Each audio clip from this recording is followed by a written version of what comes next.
Governor, why won't you support women's sports? Is it because your sister works for an organization that provides transgender services to minors? We are the federal law. Well, you better do it. You better do it because you're not going to get any federal funding at all if you don't. I told him I'd see him in court. Well, I did see him in court, and we won. Weeks ago, I signed an executive order banning men from playing in women's sports. Many Democrats are fighting me on that. I hope you continue because you'll never win another race. And it's I'm a little bit this time to talk to you about something we both really care about. It's concerning to me to watch women, biological women, ah boy, here we go, cis women, natural born women, fight, scrape, claw, scream for men to compete in their space. That is just the craziest, nastiest work I've ever seen. Now, if we were talking about some women fighting for equality of men on the battlefield or men on oil rigs or whatever, I got you. But these are spaces for women, particularly women's sports is what we're talking about. But it carries over into every other area as well. And to watch women deny reality, and I've said this before, this is basically Psalm 2, where the nations rage at God and they say, why let us burst off his chains. They say that the parameters and the boundaries that God has put, the distinctions that God has put between man and women, that those are bondage. But now that they have quote unquote freedom, look at how much craziness has ensued, that literally women are fighting against women to allow men to compete against women. Stop it. Get some help. That is the craziest, nastiest work I've ever seen in my life. Let's bring this back in. Let's go. It's just crazy. If you look at what happened with the boxing, if you look at what happened with the weightlifting numbers, where a record that hadn't been broken for 19 years got shattered. So we put a ban on it, and to protect women. I mean, the women, if you watch the Olympics, you had two transitioned people that were fighting in the women's boxing. They have women's boxing category. And if you saw that, it was brutal. I literally don't understand why it's so bad. What happened to the Italian woman was a really good boxer. After one punch, she said, no more. I've never been hit. It was a left. It was not even it was just a left jab. She got hit so hard, she said, I can't do it. Stop! He's already dead. They forced her to go out. No, go out again. You'll do it. Goes out again, gets hit again. No, that's it. She didn't want to die. And it's crazy, but the NCAA has complied immediately, by the way. That's good. But I understand Maine. Is Maine here, the governor of Maine? All right, before Maine comes up, let me just show you this real quick so I can kind of make my case. Psalm 2. And I just want to make sure I show this to you all just for a reference sake. Psalm 2. Why do the nations rage and the people plot in vain? The kings of the earth set themselves, and the rulers take counsel together against the Lord and against his anointed, saying, let us burst their bonds apart and cast away their cords from us. And this is God's response. He who sits in the heavens laughs. The Lord holds them in derision. Then he will speak to them in his wrath and terrify them in his fury. As for me, I have set my king on Zion, my holy hill. I will tell of the decree. The Lord said to me, you are my son, and today I've begotten you. I'm going to stop right there, but I just want to give you, this is Psalm 2, and we're watching this in real time. We're watching these people rage against God in real time. All right, let's get back to Trump. Let's go. Are you not going to comply with it? I'm complying with state and federal laws. We are the federal law. Well, you better do it. You better do it because you're not going to get any federal funding at all if you don't. And by the way, your population, even though it's somewhat liberal, although I did very well there, your population doesn't want men playing in women's sports. So you better comply, because otherwise you're not getting any federal funding. See you in court. Every state, good, I'll see you in court. I look forward to that. That should be a real easy one. And enjoy your life after governor, because I don't think you'll be in elected politics. Every state has a responsibility to comply with Title IX. They have an obligation, a legal obligation. and we'll be enforcing aggressively, and we're going to be protecting our citizens. Tell us about your sport too, Zoe. So I compete in soccer and indoor track and outdoor track. I had to watch at the Maine Class B State Indoor Track Championship as my close friend and my teammate and other female competitors lost the state championship to a biological male. And this was heartbreaking for me to have to watch. And Riley said that it's betrayal, and that's what it is. It is the job of our elected officials to protect our young female athletes, and they have failed to do that. We walk into sports expecting to have a level playing field, and to walk into the state championship to see a biological male there and to lose to a biological male, that's betrayal. And so I am extremely grateful to AG Bondi for standing up for us when our elected officials aren't doing that. And on behalf of the girl athletes in Maine, I just want to say thank you all, and I look forward to having a level playing field back after this fight. So thank you.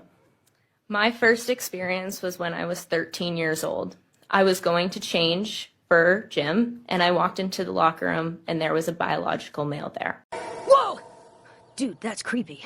From that point on, my junior year, I competed in Nordic skiing and lost to a biological male numerous of times.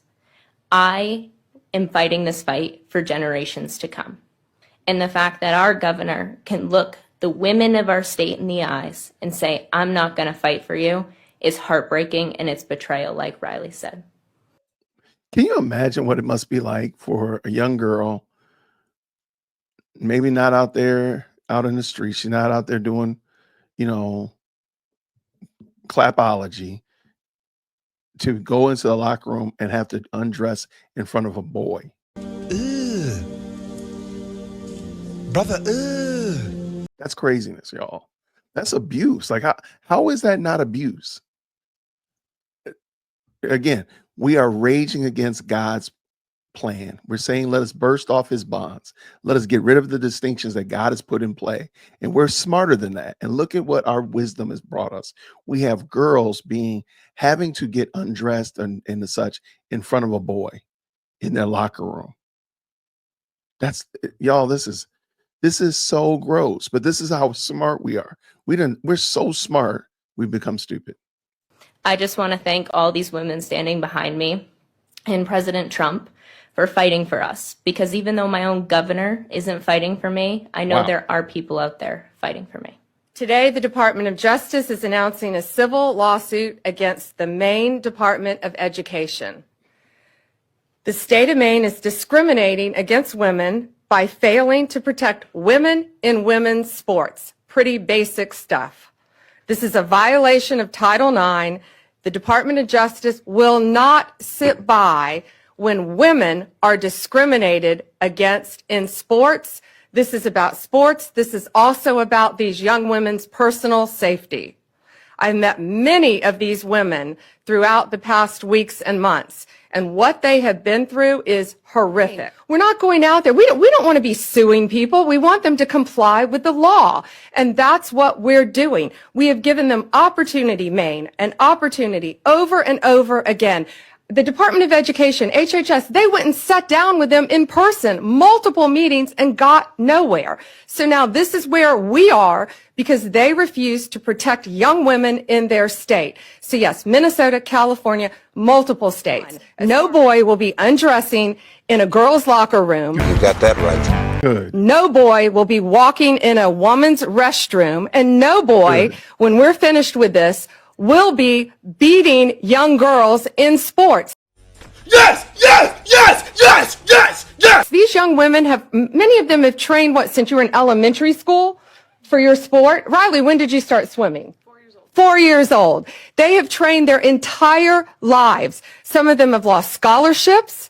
They have lost regionals. They have lost state because of boys. I don't care if it's 1. I don't care if it's 2. I don't care if it's 100. It's going to stop, and it's going to stop in every single state. Let me also say, Get on, Pam. this isn't about who plays on the playing field, as I said, on the athletic field.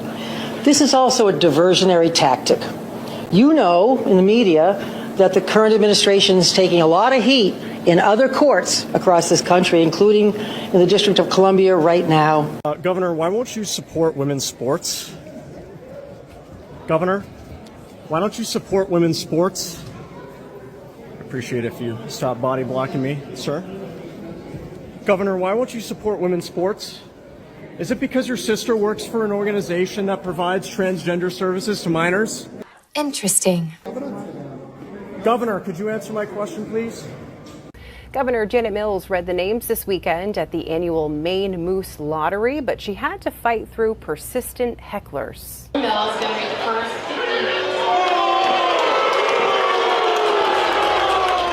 I approve this message. There was a vocal and persistent group of people. I approve of this. I do approve. This is gross.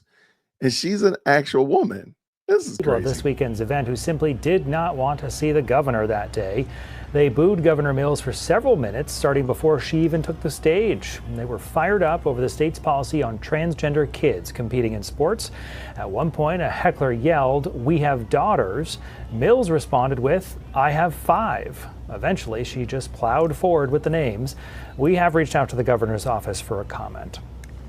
Governor Janet Mills says Maine's transgender athlete policies are worthy of a debate. Her comments come less than 2 weeks after a heated exchange with President Trump. Trump threatened to withhold federal funding to Maine unless the state complies with his executive order, which bars transgender athletes from women's sports. Governor Mills spoke with reporters today for the first time since that public exchange. Here's part of what she had to say when asked about the state's laws when it comes to transgender students in sports. The legislative policy has been enacted. If they wish to change it, they have the authority to change it. But you don't change it by executive order or by wishing it differently. Transgender athletes are allowed to compete in female sports in Maine under the state's Human Rights Act. Both Mills and Trump have vowed to take the issue to court. The Federal Office for Civil Rights has launched investigations into Maine's Department of Education, as well as one school district. It is a legal question that the Supreme Court may well weigh in on one day. How does the anti-discrimination law, Title IX, apply to transgender athletes? Lawyers on both sides of the issue now preparing their best legal arguments as an historic conflict between Maine and the U.S. government will soon be fought out in court. The Department of Justice will not sit by. So I'm happy to go to court. The gloves are off as the state of Maine and the Trump administration spar over a landmark civil rights law and how it applies to transgender athletes. Okay, something can be legal and still be immoral or not moral. Example being, we can say vice laws. You know, of course, they allow certain things to happen, but they're not the right things for society, and I disagree with them.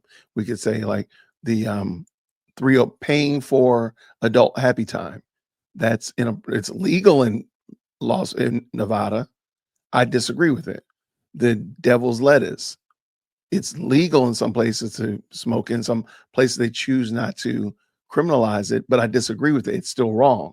I can still hold that that's wrong. So just because you can say, oh, this is a legal argument, Maine, that doesn't mean it's right. And it's so wrong. But let's finish this up. Almost done. Thank y'all so much. Well, they must not be reading the same Title IX that we're reading. Title IX aims to prevent sex-based discrimination in schools. The Trump administration is suing Maine because it says the state is violating this law by allowing transgender athletes to compete in women's sports. But Maine Attorney General Aaron Fry argues it's these athletes Title IX and the Maine Human Rights Act are designed to protect. A transgender girl, if you were to discriminate against that identity, that would presumably being discriminating against them based on sex. We're confident in our reading of that language. Fry, whose office will represent the state in the suit, cites several past court cases as supporting his stance on Title IX. That includes a 2020 Supreme Court decision that found another law barring sex-based discrimination in employment also. I'm gonna back up just a second. I think it's funny. He says a transgender girl in sports, and listen to the pronoun that he uses. Listen to the pronoun that he uses. Listen. He knows like this lyrical gymnastics that we are employing to pretend like we don't know and this, that, and the other, and using this, that. He uses the wrong pronoun. Watch this. Title IX aims to prevent sex-based discrimination in schools. The Trump administration is suing Maine because it says the state is violating this law by allowing transgender athletes to compete in women's sports. But Maine Attorney General Aaron Fry argues it's these athletes Title IX and the Maine Human Rights Act are designed to protect. A transgender girl, if you were to discriminate against that identity, that would presumably being discriminating against them based Officer, right there. based on sex. He said him. He knows it's a him. He knows it. He literally said discriminate against him based on sex. Just something to think about.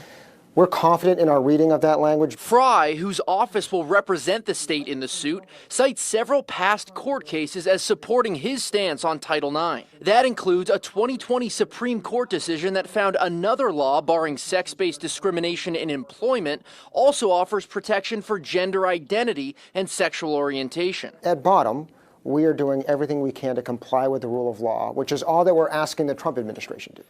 President Trump sees things differently, issuing executive orders banning trans athletes from women's sports and defining two biological sexes.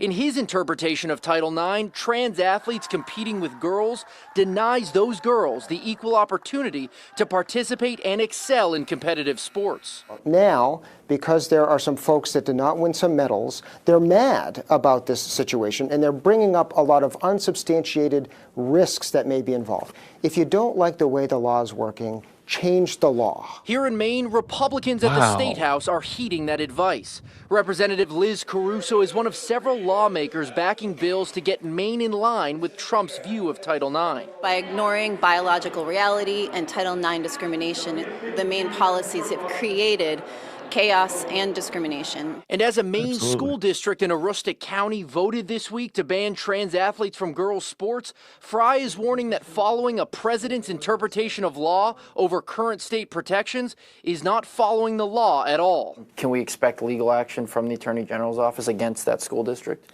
Understanding what happened up in Hodgdon, I understand they took a vote. I would encourage them to think about their liability when they openly decide to to perhaps disregard a law. Ultimately, it will be the courts to weigh in on these competing interpretations of Title IX. A defiant Governor Mills and Attorney General Aaron Fry celebrate a settlement reached by the U.S. Department of Agriculture and the state of Maine in court. The settlement has to do with a lawsuit the Maine Attorney General's office filed in response to the USDA freezing funds to our state over allegedly violating Title IX by allowing trans athletes to play in girls' sports. State officials say that money taken goes toward nutrition programs for schools and child care centers. A federal judge ordered the Trump administration to unfreeze those funds last month. And today, the AG's office announced the settlement, which stops the USDA from interfering with school funding in Maine without following specific legal procedures. In a press conference this afternoon alongside Attorney General Aaron Fry, Governor Mills spoke of the settlement as a victory in a conflict that began with the tense exchange between her and President Trump at the White House. I told him I'd see him in court. Well, I did see him in court, and we won. The Constitution in no way gives the President of the United States the ability to invent law, change law, create law by tweet or Instagram or executive order or press release. Mills also spoke on the separate lawsuit filed by the Department of Justice against Maine, accusing the state of violating Title IX, allowing trans athletes in girls' sports. The governor said the federal government cited no authority to back up their case in that suit, and that, quote, "We will see them in court on that one as well." All right, let's see what happens. It's sad that we actually have to watch this and see these people wrangle it out over something that is demonstratively very clear. Girls are different than boys. But see, that's part of the bonds that people want to burst off, the distinctions between male and female. Are you a male or female? We can't have that. We cannot have that. Because the closer we get to agreeing that there's distinctions, the closer we get to agreeing that there's someone who gives those distinctions that's higher than man. And the closer we get to that, then we are responsible. Because one of the things about our society today, and we say it all the time about different factions and subcultures, that they don't want to be held accountable. We know that we're accountable to God. And the more we can deny that reality, the more we can pretend like, oh, we're God. Oh, we've made these distinctions. These are things that we've came up with. The more we can do that, the more we feel like we're delaying the inevitable, that we are going to be accountable to God. That's ultimately the problem. So this right here is really just a small skirmish, if you will, in the war between man and God. And man is losing. He's still collecting L's. But let me know what you think down in the comments below. Feel free to give me your 2 cents. If you run across more articles pertaining to this, hey, let me know. Feel free to email me, dearwokec@gmail.com. If you don't mind, like the video. If you did like it, if you didn't like it, hit the like button 3 times. It kind of does the same thing. Anyway, thanks so much for subscribing. I appreciate your support. And until next time, grace and peace.